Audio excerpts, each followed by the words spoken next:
ឯកឧត្តមវ៉ារុតសានរដ្ឋលេខាធិការក្រសួងពាណិជ្ជកម្មបានប្រាប់ Cambonomy ថាអ្នកពាក់ព័ន្ធនឹងពិភាក្សាគ្នាដើម្បីពិនិត្យលទ្ធភាពស្វែងរកសក្តានុពលរបស់ដំណាំស្វាយកៅរមៀតក្នុងបំណងជួយជំរុញឲ្យដំណាំនេះអាចមានដំណើរការទៅមុខនិងមានស្ថិរភាពទីផ្សារល្អបើតាមមន្ត្រីជាន់ខ្ពស់រំនេះកិច្ចដំណើរការរៀបចំយុទ្ធសាស្ត្រឬគោលនយោបាយជាតិស្តីពីដំណាំស្វាយនឹងត្រូវការពេលវេលាបន្ថែមទៀតព្រោះកិច្ចការនេះត្រូវការអ្នកបច្ចេកទេសសិក្សាពីស្ថានភាពក្នុងស្រុករហូតដល់ក្រៅប្រទេស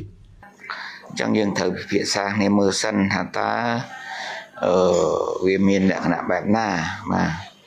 មានសក្តានុពលឬអត់ហើយគួរយើងរៀបចំជាយុទ្ធសាស្ត្រផលិតនិងកែច្នៃឬក៏នាំចេញស្វាយនឹងបានឬអត់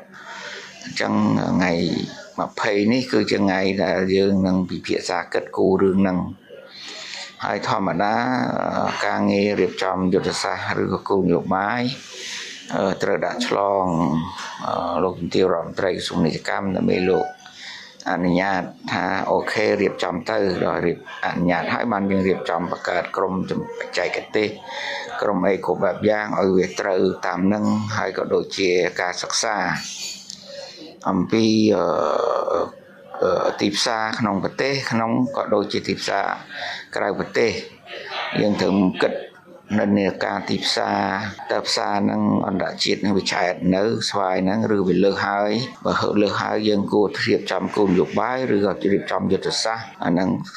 ត្រូវប្រមាលមើលសិនมันអាចនិយាយបានថារៀបចំយ៉ាងម៉េច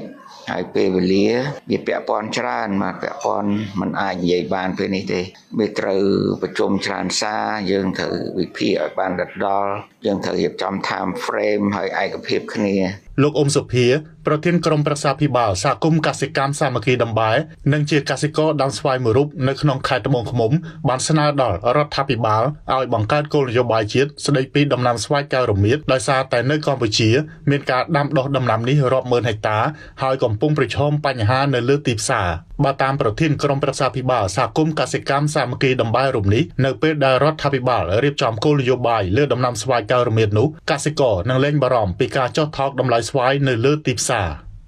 ឥឡូវនេះគាត់មិនដឹងថាធ្វើមកបានអីណាគាត់មិនដឹងថាធ្វើនឹងទីផ្សារនៅឯណាគាត់មិនដឹងថាធ្វើនឹងខាតឬក៏ចំណេញអញ្ចឹងបើសិនជារដ្ឋាភិបាលគាត់មានគោលដៅមួយច្បាស់លាស់កំណត់តម្លៃថាឥឡូវអ្នកដែលមកទិញស្វាយពីខាងខ្ញុំកសិករប្រទេសខ្ញុំអញ្ចឹង